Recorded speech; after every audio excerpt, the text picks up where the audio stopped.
Next week, let's go to the vacation home and have a barbecue. When Dad said that, our family was thrilled. The vacation home is an hour-and-a-half drive away. I always enjoyed the drive there, and going to the vacation home was always something to look forward to. People might think we're rich when I mention the vacation home, but my parents bought it during the so-called bubble era. I don't know much about it, but apparently back then it wasn't just the rich who bought vacation homes. It was common even among ordinary people. Dad, let's go fishing. Going fishing with Dad in the nearby river was a tradition when we went to the vacation home. Meanwhile, Mom and Melissa would play in the river or relax at the vacation home. This vacation home, which our family often visited, was filled with memories. I remember the time I drove my parents there as an adult. They were both moved. But then, Mom passed away from illness, and 3 years later, Dad followed her. They were a loving couple, so I think they must be living happily together in heaven. With that thought, I am riding my motorcycle to the vacation home after a long time. My name is Casey. I am a 30-year-old clerical worker. I love motorcycles, and since getting my license, I often go touring. It's definitely influenced by my father. People say it's a masculine hobby, but I like what I like.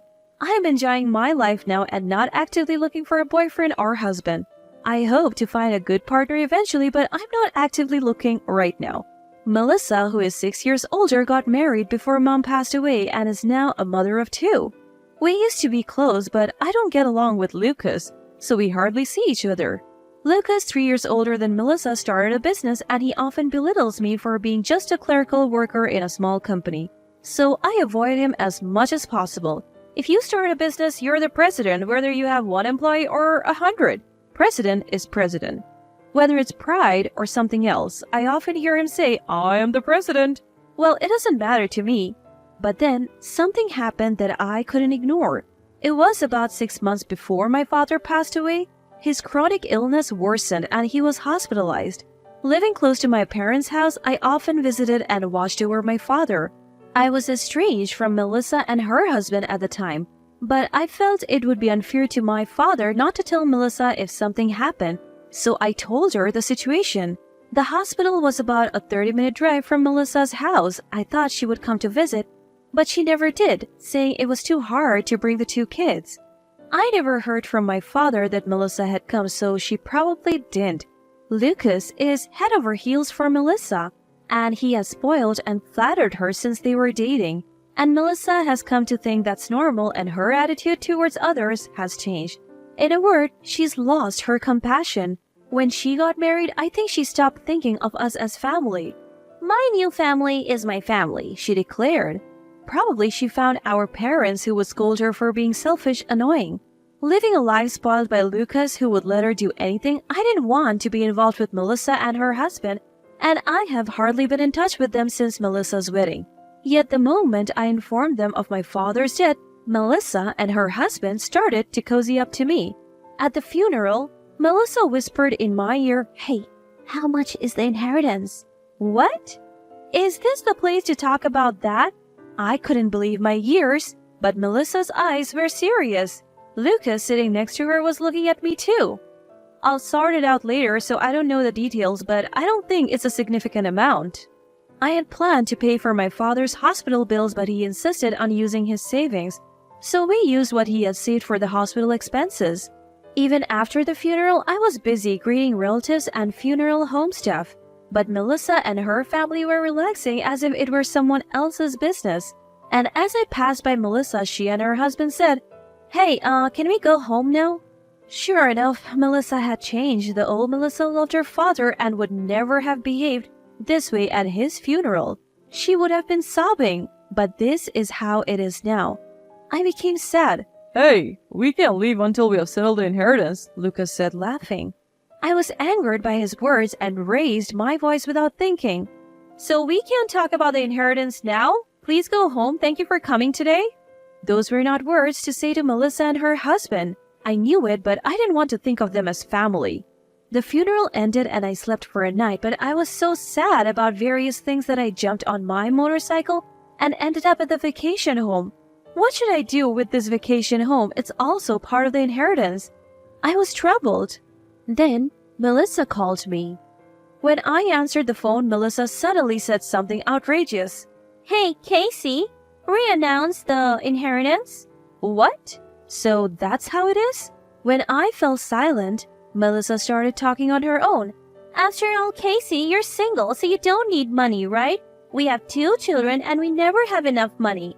You wouldn't understand being single, but raising children costs a lot. Melissa started talking about her children whenever she could. During the New Year's celebration, she would show up at her parents' house where relatives gathered, saying it was troublesome to stay long with the children only to take gift cards and sweets and leave. It was clear that she was after the gift cards. At some point, she became greedy for money and I began to dislike Melissa. And it's the same now that my father has passed away. Without mourning or thinking about my father, all she talks about is the inheritance. I was disappointed in Melissa. Hey, are you listening? So renounce the inheritance. Even if you call it an inheritance, most of my father's savings were used for hospital bills. So it's just the house and the vacation home. Besides, before I could finish, Melissa cut me off. All the more reason. If Casey renounces it, it will help us. There is no use talking to her anymore. But what will you do with the family home and the vacation home? You won't live in them, Melissa. Will you go to the vacation home for fun? You know, my family home is in Atlanta and no one lives there anymore, so selling it could make some money. As for the vacation home, I wonder what to do with it. I really wish you wouldn't sell the vacation home. It's filled with family memories. Casey, always talking about family. That's why you're not married yet. I was irritated by those words, but I somehow held back and continued. But lately, vacation home seems to be in demand, so maybe it could sell for a high price? It even has hot springs, so there must be many people who want it. Really? So if we sell that vacation home, we'll be rich? I could picture Melissa's excited face. I thought for a moment and decided to renounce the inheritance, but with one condition. Hey, how about you prepare the memorial service, Melissa? And if you plan to sell the house, use that money for the preparation? A memorial service? Oh, okay. So you'll renounce the inheritance then? Melissa's voice brightened. I was hesitant, but as a single person, I rarely visit the vacation home. If so, it would be better for Melissa's family to use it, and if Melissa decided to sell it, I would be fine with others using that memorable vacation home. I paused before replying. Gladly. So I decided to renounce the inheritance and return to my usual life. A year passed since my father's death. Melissa, how's the memorial service preparation? Casey, why are you contacting me now? Why are you angry? You've been ignoring my calls, Casey. Huh? Misunderstanding? Oh, right. I changed my mobile number. I had changed my number since my father's funeral, wanting to cut ties with Melissa and her husband. Of course, I hadn't told Melissa, so she couldn't contact me. I just called to check on the progress of the memorial service. So, is the memorial service ready? Huh? There's no way I could do it. I have 2 kids to take care of. You're single and free, Casey. You do it. I sighed. You promised back then, didn't you? This isn't what we agreed on. That's my line. What? What do you mean? You said the vacation home would sell high, so I thought I'd sell it right away, but it's not selling at all. Instead, I'm being charged thousands of dollars for maintenance and repair fees, and even for using the hot springs. What's going on?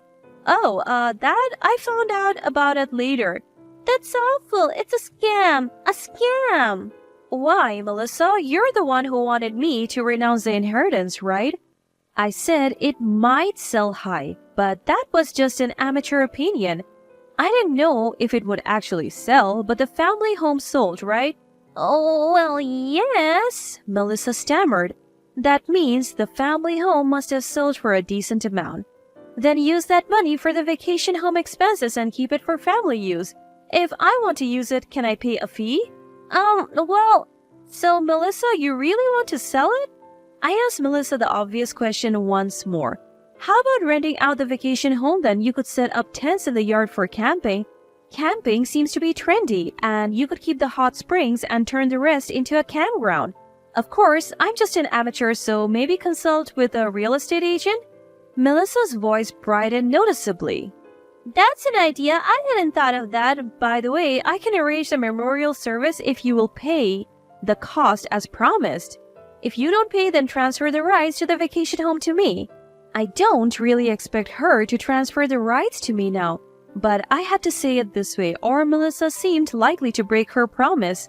Melissa, who thinks she found a use for the vacation home, obviously had no intention of giving it up. As expected, she nodded. Well, I guess so. The vacation home seems to be working out, so I'll cover the costs. Then I'll arrange it. Once the amount is settled, transfer the money to my account first. Understood. The memorial service went smoothly. Of course, I made sure to get the money in advance so there was no loss. After the memorial service, Melissa said, I'm glad Dad left us the vacation home. Our dreams are expanding.